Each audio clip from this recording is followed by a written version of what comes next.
Hi hello வணக்கம். இப்போ என்ன பார்க்க போகிறோம் அப்படின்னு சொன்னால், தமிழில் ஓர், ஒரு, அத்து, அது இந்த 4 வார்த்தைகளை எந்த இடத்துல எப்படி பயன்படுத்தலாம் அப்படின்னு சொல்லி பார்க்கலாம்.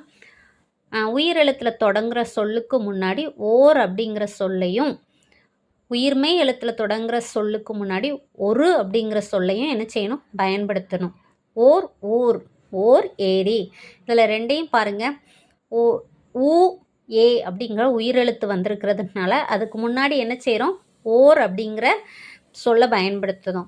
ஒரு நகரம், ஒரு கடல், அதில் ந க ரெண்டுமே உயிர்மெய் எழுத்து அப்படிங்கிறதுனால ஒரு அப்படிங்கிற வார்த்தையை பயன்படுத்துகிறோம். உயிரெழுத்தில் தொடங்குற சொல்லுக்கு முன்னாடி அத்து அப்படிங்கிற சொல்ல என்ன செய்யணும்? பயன்படுத்தணும். உயிரெழுத்தில் தான் என்ன வருது? அக்கு. அக்குங்கிற எழுத்து ஆயுதெழுத்து வருது.